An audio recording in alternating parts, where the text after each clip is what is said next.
महकी फ़िज़ा अलकरम, इल्म व हिकमत की महकी फ़िज़ा अलकरम, अलकरम अलकरम ऐ खुदा अलकरम। Alkaram high school, Shershah road, Data Nagar, Badami Bagh, Lahore. बिस्मिल्लाहिर्रहमानिर्रहीम। उम्मीद है आप सब खैरियत से होंगे। सबसे पहले नंबर पे 9th क्लास के बोर्ड के पेपर पैटर्न के मतलब कुछ चीज़ें बताना बहुत ज़रूरी हैं। अब जो टोटल नंबर होते हैं इसमें टोटल 75 मार्क्स 75 नंबर का पेपर होता है, जिसमें 15 नंबर MCQs के होते हैं। हर MCQ 1 नंबर का होता है। जो क्वेश्चन नंबर 2 है वो short question, question number 3 short question, question number 4 short question. Total 9 question होते हैं, जिनमें से 6 क्वेश्चन आपने अटैम्प्ट करने होते हैं और हर क्वेश्चन 2 नंबर का होता है। तो इस तरह से 36 मार्क्स जो है वो शॉर्ट क्वेश्चंस के लिए मुख्तस किए जाते हैं। उसके बाद सब्जेक्टिव केस आ जाता है। सब्जेक्टिव में 4 लॉन्ग क्वेश्चन होते हैं, जिनमें से 2 लॉन्ग क्वेश्चन अटैम्प्ट करने हैं। हर लॉन्ग क्वेश्चन जो है उसमें 2 पार्ट्स हैं, हर पार्ट 4 नंबर का होता है। इसी तरह question number 6, question number 7, question number 8, ये 4 लॉन्ग क्वेश्चन आते हैं। इन चारों में से कोई से 2 लॉन्ग क्वेश्चन अटैम्प्ट करने होते हैं। लॉन्ग क्वेश्चन कंप्लीट इस सेंस में होगा कि जब एक ही क्वेश्चन के 2 पार्ट्स आप क्लियर करेंगे, दोनों पार्ट्स कंप्लीटली लिखेंगे, तब एक क्वेश्चन कंप्लीट होता है। फिर उसके बाद लास्ट पे जो क्वेश्चन आता है वो होता है क्वेश्चन नंबर 9, जिसमें थ्योरम मसला लिखना होता है।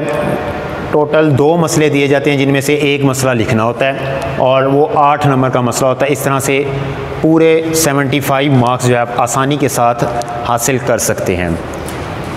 अब इसके बाद बाकायदा तौर पर क्लास का आगाज़ करते हैं। सबसे पहला यूनिट जो 9th क्लास का है उसका नाम है मैट्रिसेस एंड डिटर्मिनेंट्स। तो लेट्स सी देखते हैं जी।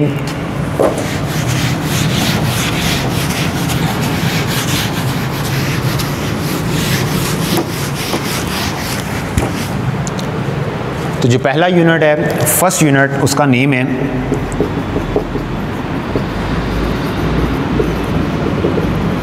Matrices and determinants. Matrices matrix की जमा है। सबसे पहले हम देखते हैं ये मैट्रिक्स होता क्या है। मैट्रिक्स की जमा है। मैट्रिक्स वाहद है, सिंगुलर है, इसका प्लूरल मतलब कि इसकी जमा जो है वो मैट्रिसेस है। इसका मतलब होता है कालब। फिर उसके बाद डिटर्मिनेंट्स। डिटर्मिनेंट का मतलब होता है मक्ता। आगे इंशाल्लाह नेक्स्ट लेक्चर में हम इसको मज़ीद डिटेल से पढ़ेंगे। तो फर्स्ट ऑफ ऑल हम सबसे पहले मैट्रिक्स के मतलब पढ़ते हैं कि मैट्रिक्स है क्या। जो मैट्रिक्स है, कालब, उर्दू में इसको कालब कहते हैं। सबसे पहले इस मैट्रिक्स का तस्वुर जो है वो इंग्लिस्तान के यानी कि इंग्लैंड के एक मैथमेटिशियन है जिनका नाम है आर्थर कैले। आर्थर कैले। आर्थर कैले ने इंग्लैंड का रहने वाला है। इसने सबसे पहले मैट्रिक्स का तस्वुर पेश किया और 1857 में इसने ये 57 से 1858 इसने ये तस्वुर पेश किया था। तो कालब होता क्या है, इसकी डेफिनेशन की तरफ आते हैं। तो डेफिनेशन ऑफ मैट्रिक्स ये क्या होती है। Matrix is a rectangular arrangement या formation of a real numbers. मतलब ये है कि किसी भी आप रियल नंबर्स को अगर उसकी रेक्टेंगुलर अरेंजमेंट में लिखें और फिर उसको इनक्लोज कर दें by a square bracket. Square bracket कहते हैं बड़ी लार्ज ब्रैकेट को। तो लेट्स सपोज कि मेरे पास कुछ नंबर्स हैं 1 2 3 5 6 7। तो इन रियल नंबर्स को अगर इनक्लोज कर दिया जाए स्क्वायर ब्रैकेट में, तो ये जो है ये हमारे पास है मैट्रिक्स बन जाएगा, कालब बन जाएगा। तो the rectangular arrangement or a formation of a real numbers enclosed by large brackets is called as matrix। इसे हम कालब कहते हैं। कोई भी नंबर्स अल्फ़ाबेट्स भी हो सकते हैं, कुछ नंबर्स भी हो सकते हैं, किसी भी तरह से आप कोई भी नंबर्स को अगर आप रेक्टेंगुलर अरेंजमेंट दें और उसके बाद आप लोग उसको इनक्लोज कर दें एक लार्ज ब्रैकेट के अंदर, तो that will make the matrix, वो मैट्रिक्स बना देगा। अब मैट्रिक्स को रिप्रेजेंट हमेशा कैपिटल अल्फ़ाबेट से किया जाता है। मींस कि इसको ज़ाहिर करने के लिए हम लेट्स सपोज लिख देते हैं कैपिटल ए, तो जो भी लेटर अल्फ़ाबेट हम लिखेंगे जिसको हम शो करना होगा मैट्रिक्स के लिए, तो उसको हमेशा कैपिटल लिखेंगे। और अंदर जितने भी एलिमेंट्स या जितने भी न्यूमेरिकल वैल्यूज़ या कोई भी अल्फ़ाबेट्स अगर आप लोग लिखते हैं वो स्मॉल लिखेंगे, और उनको हम लोग कहते हैं एलिमेंट्स, अरकान, मतलब कि कालब के अरकान, एलिमेंट्स ऑफ ए मैट्रिक्स। आगे एक मैट्रिक्स जो है वो दो हिस्सों पर मुश्तमिल होता है। कोई भी मैट्रिक्स हो वो दो हिस्सों पर मुश्तमिल होता है। अब वो दो हिस्से कौन कौन से हैं? पहले नंबर पे जो है उसे हम कहते हैं रो। एक मैट्रिक्स दो हिस्सों पर मुश्तमिल होता है, जिसमें पहले नंबर पे चीज़ है वो उसे कहते हैं रोज़, और जो सेकंड नंबर पे है उसे कहते हैं कॉलम्स। रोज़ उर्दू में कहते हैं कितारों को, और कॉलम्स कहते हैं कॉलमों को। तो इसका मतलब ये हुआ कि एक मैट्रिक्स में दो चीज़ें हैं, पहले नंबर पे रोज़ और दूसरे नंबर पे कॉलम्स, यानी कि कितारें और कॉलम। अब ये रोज़ क्या होती हैं और कॉलम्स क्या होते हैं? सबसे पहले हम रो को डिस्कस करते हैं। What do you mean bye rose of a matrix, कि किसी भी कॉलम की कितारों से क्या मुराद है? तो the horizontal arrangement, horizontal arrangement of numbers, यानी कि आदाद की जो उफ़क़ी तरतीब होती है, उफ़क़ी तरतीब होती है, उसे हम लोग रोज़ कहते हैं किसी भी मैट्रिक्स में। फॉर एग्ज़ाम्पल ये मैट्रिक्स जो मैंने लिखा था, इसमें हमने देखना है कि हॉरिजेंटल अरेंजमेंट में नंबर्स कितने हॉरिजेंटल अरेंजमेंट है। तो एक हॉरिजेंटल अरेंजमेंट ये वाली आ गई, और एक हमारे पास ये सेकेंडली आ गई। तो टोटल इस मैट्रिक्स के अंदर दो रोज़ हुई। रोज़ हॉरिजेंटल अरेंजमेंट या तो दाएं से बाएं होगा या बाएं से दाएं की जानिब होगा। तो ये जो तरतीब है ये रोज़ को ज़ाहिर करेगी। इसी तरह से कॉलम्स की अगर बात की जाए, कॉलम्स क्या होते हैं? तो कॉलम्स कहते हैं जी vertical arrangement of numbers. Vertical arrangements मतलब क्या है? कि अमूदी तरतीब हो। अमूदी या तो ऊपर से नीचे होगी या नीचे से ऊपर की जानिब होगी। तो लेट्स सपोज अगर मेरे पास एक मैट्रिक्स है ए, 1 2 3 5 7 8 9 11 अगेन 9।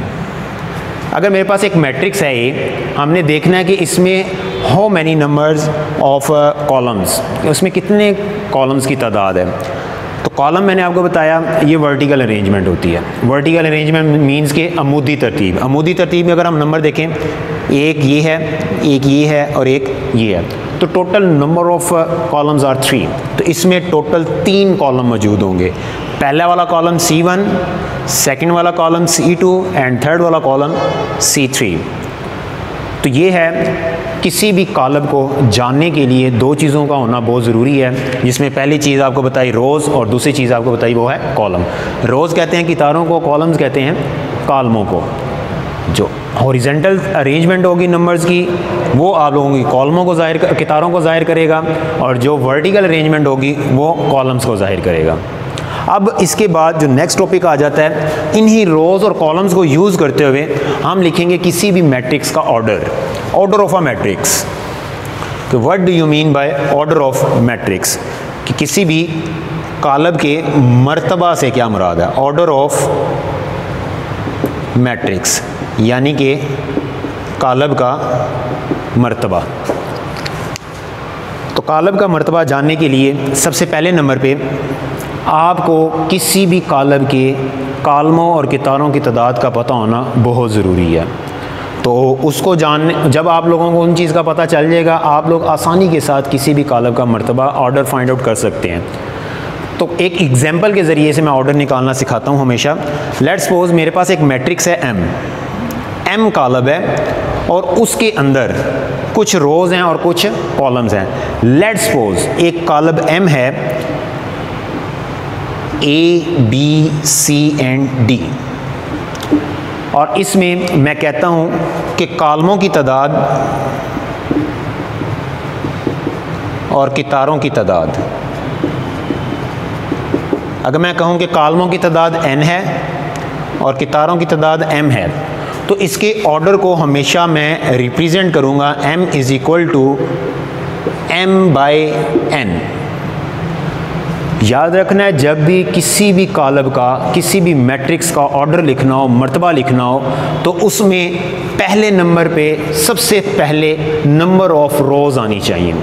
ये इस चीज़ की शर्त है कि तारों की तादाद हमेशा पहले लिखनी है, कॉलमों की तादाद हमेशा बाद में लिखनी है। तो मतलब ये हुआ कि अगर मैट्रिक्स M है तो इसका मैं ऑर्डर लिखना चाहता हूँ, तो पहले मैं नंबर ऑफ़ रोज़ लिखूँगा, फिर बाय लिखूँगा और फिर मैं कॉलम्स लिखूँगा। तो अगर ये वाला मैट्रिक्स देखा जाए तो इसमें मुझे नज़र आ रहा है हॉरिजेंटल अरेंजमेंट में मुझे दो अरेंजमेंट नज़र आ रही है, मतलब कि रोज़ की तादाद भी दो नज़र आ रही है और कॉलम की तादाद भी मुझे दो नज़र आ रही है। तो कॉलम M जो है मैट्रिक्स M, इसका ऑर्डर 2/2 होगा। तो ये है ऑर्डर ऑफ द मैट्रिक्स। चंद एक एग्जांपल्स के ज़रिए से आप लोगों को मज़ीद इसके मुतल्लिक बताऊंगा कि ऑर्डर ऑफ मैट्रिक्स होता क्या है। लेट्स सपोज कि मेरे पास एक कॉलम है P 1 2 4 7 9 3। मैं कहता हूँ कि इस कॉलम का, इस मैट्रिक्स P का ऑर्डर क्या है, मर्तबा क्या है। तो इसको ऑर्डर निकालने का तरीका ये होता है, सबसे पहले आप लोग लिखेंगे सोल, इसमें आप नंबर्स ऑफ रोज़ यानी कि कितारों की तादाद लिखेंगे। तो इसमें मुझे कितारों की तादाद कितनी नज़र आ रही हैं, ये एक हॉरिजेंटल अरेंजमेंट ये हो गई, एक हॉरिजेंटल अरेंजमेंट ये होगी, तो टोटल नंबर ऑफ़ रोज़ हमारे पास 2 आ गई। फिर इसके बाद नंबर ऑफ़ कॉलम्स लिखेंगे कि नंबर ऑफ़ कॉलम्स यानी कि कॉलमों की तादाद कितनी होगी। कॉलम के मतलब आपको बताया कि वर्टिकल अरेंजमेंट, ऊपर से नीचे या नीचे से ऊपर। तो एक ये आ गई, एक ये है और एक ये है, टोटल नंबर ऑफ़ कॉलम्स हमारे पास 3 आ गए। तो इसका ऑर्डर हम लोग कैसे लिखेंगे, तो ऑर्डर ऑफ P जानने के लिए हमने फार्मूला पढ़ा m/n। तो m कहते हैं कितारों की तादाद को, नंबर ऑफ़ रोज़, n कहते हैं कॉलमों की तादाद को, नंबर ऑफ़ कॉलम्स। तो ऑर्डर ऑफ P हमारे पास हम कैसे लिख सकते हैं, तो पहले हम नंबर ऑफ़ रोज़ लिखेंगे 2, फिर बाय और फिर 3, और ऑर्डर को पढ़ना कैसे है 2/3। कभी भी इसके डैश बीच में नहीं पढ़ना है 2/3। अगर किसी का ऑर्डर है, लेट्स सपोज के एक और एग्जांपल लेते हैं, x इज़ इक्वल टू 4 3 1। अब इसका ऑर्डर बताना है, तो इसमें number of rows 1 2 and 3 number of rows हैं एंड ओनली 1 इज़ कॉलम। तो ऑर्डर इसका क्या बनेगा, order of x is equal to 3/1। Let's suppose एक और मेरे पास a इज़ इक्वल टू 3। अगर मैं इसके ऑर्डर की बात करूं तो इसमें मुझे एक ही रो और एक ही कॉलम नज़र आएगा। तो इसका ऑर्डर किस तरह से हम लोग लिख सकते हैं, order of A is equal to 1/1।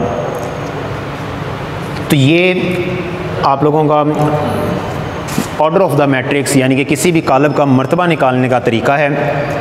तो पहले लेक्चर में आप लोगों को मैट्रिक्स कॉलम के मुतालिक, कॉलम क्या हैं, कितारें क्या हैं, रोज़ एंड कॉलम्स, और आफ्टर डैट उसके बाद आपको किसी भी कॉलम का मर्तबा निकालना, किसी भी मैट्रिक्स का ऑर्डर निकालना आना चाहिए। जो चीज़ें मैंने आप लोगों को सिखाई हैं, अगर आप इसके ऊपर अमल पैरा होंगे तो इंशाल्लाह किसी भी किस्म का अगर मैट्रिक्स दिया जाए तो आप आसानी के साथ उसका ऑर्डर फाइंड आउट कर सकते हैं। अब आप बुक्स ओपन करें, बुक्स में एक्सरसाइज 1.1 में अगर आप गौर करें तो पहला क्वेश्चन वो यही पूछ रहा है,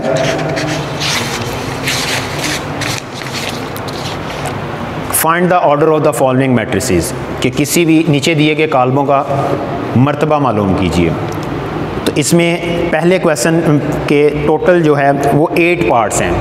अगर आप इनमें से कालमों और कितारों की तादाद, number of rows and number of columns आप तलाश कर लेते हैं तो आप आसानी के साथ इनके ऑर्डर जो है वो इस मेथड के साथ लिख सकते हैं। मेथड ये रहेगा, जो भी क्वेश्चन होगा सामने लिखना है, फिर नंबर ऑफ़ रोज़ लिखनी है, नंबर ऑफ़ कॉलम लिखना है, फिर फार्मूला m/n याद रहे। ऑर्डर लिखते हुए पहले नंबर पे हमेशा नंबर ऑफ़ रोज़ आएंगी, उसके बाद नंबर ऑफ़ कॉलम्स आएंगे। उम्मीद है आप लोगों को आज का लेक्चर समझ आ गया होगा। अगर आप लोगों को इनके मुतल्लिक आज जो पढ़ाया है इसके मुतल्लिक किसी किस्म का कोई सवाल है तो आप कमेंट्स में लिखें। इंशाल्लाह अगले लेक्चर से पहले आपके सवालात के जवाबात जो है वो दे दिए जाएंगे।